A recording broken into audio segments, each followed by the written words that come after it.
Good evening.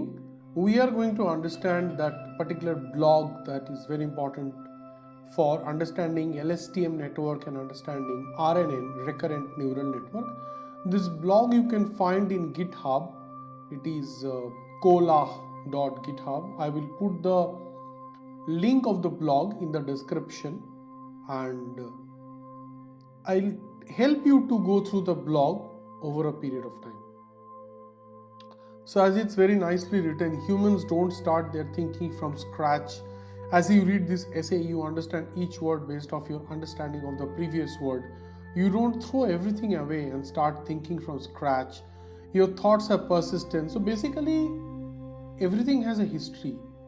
And so any word that is coming to you or me, for that matter to anyone, we automatically refer to a historical similar word that we have heard, and we try to link an inference with the two. So that's called the long-term bias or the long-range dependence. So that stays, that's always there. That sometimes creates a bias, undue attention, kind of an advantage, or sometimes can be disadvantage for prediction. So LSTM helps us to understand that and to ultimately get rid of that. Again, this blog is from the perspective of financial analytics and not from the perspective of computer engineering. So I'm not going into the detail of the networks and the fundamentals. I will go through the activation function, network, backpropagation, forward pass, but I will not go into further details which a computer science student may like to go. So let's go into the RNN. So RNN generally have loops, as we know. All networks have loops. RNN also is no different. RNN has loops. So in the above diagram, you can see a neural network A, and input is xt, output is ht, and from output to input also some kind of information comes backward propagation. A loop allows information passed from one step to the another step. The loop make recurrent neural networks seem like kind of mysterious. However, if you think a bit more, it turns out that they aren't all that different from normal neural network. A recurrent neural network can be thought of as multiple copies of the same network, each passing a message to the successor. So if you see that unrolled recurrent neural network, the photo, you will understand the diagram, you will understand that it's basically copy. So similar network is copied again and again, so that we get the chain-like structure, chain-like nature in this.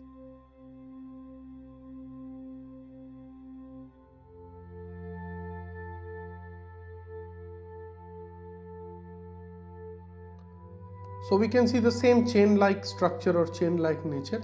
It reveals the recurrent. Recurrent, the word itself means that something which is recurring continuously. And it is intimately related to the sequence and lists.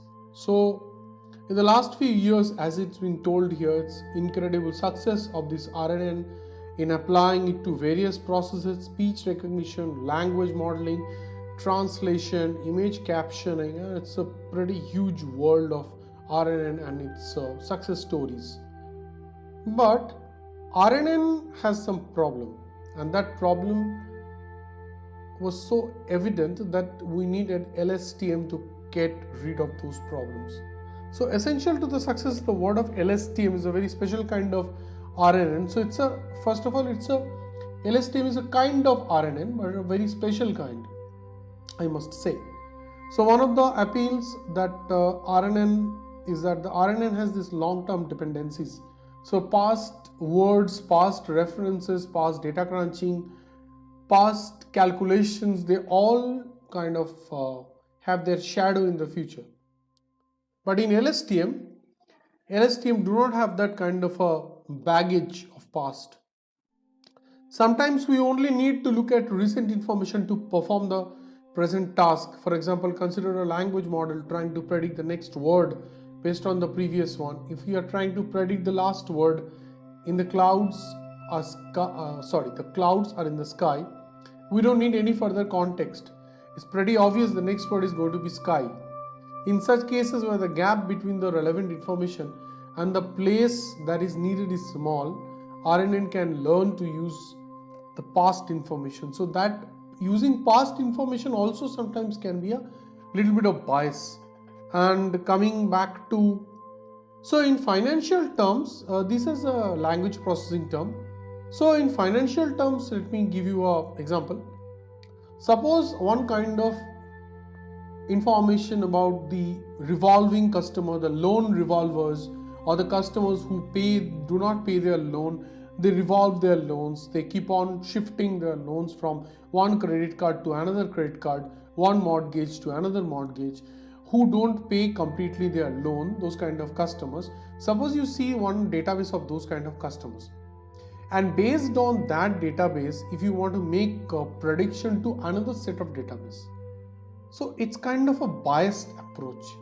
So those kind of biases, maybe those past database on what you watched, the customers may have had a particular trait or choice that may not be evident in the new database.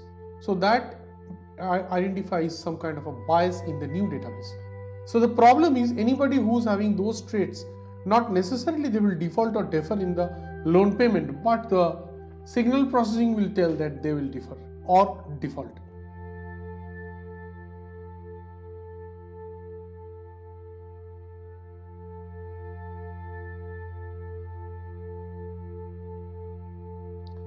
So as LSTM network was launched by Horst Reiter and Schmidhuber in 1997, I hope I pronounced their names correct, and many people have worked on that, many people have made it better, and LSTMs were designed to avoid the long-term dependency problem which I was just referring. Remembering information from long periods of time is practically their default behavior. It's not a very struggling thing for them to learn. And learning rate, even though learning rate is low, still they can learn very easily, effectively. So the repeating module in a standard RNN contains a single layer, and LSTM also have similar kind of structure, very similar structure, the repeating module structure. But instead of having a single neural network layer, they are having parallel neural network layer, 4-5 layers, which are interacting in a very special way. So they don't have a parallel neural network layer. They don't have a single neural network layer. They have parallel neural network layers. So the LSTM diagram is told in detail. What is a neural network layer? What is point-wise operation? What is vector transfer, etc., etc. You can see in detail. One more idea that is very important behind LSTM is, the cell state is kind of like a conveyor belt. It runs straight down from the entire chain with only some minor linear interactions. It's very easy for information to join, just flow along, it's unchanged. The LSTM does have the ability to remove or add information to the cell state, carefully regulated by the structures called gates. So science students may have studied gates, and gates have certain activation functions. So if the information is above that activation functions, it will come to the gates, or it will be kind of chopped off before the gate. So those gates cuts down or chops down the past information as well as allows the future information to come in whenever it is above a certain threshold function. So they generally use the sigmoid layer of output, but we can use ReLU function. We can use any other function for that matter. May not be always sigmoid, because sigmoid has its own limitations. You can see in my other videos to understand the limitations of sigmoid. So this is the step-by-step LSTM function that has been done here. Fundamentally, you should go through this particular blog, and this was written in 2015, pretty early, 5 years down the line. So there are many LSTM variants.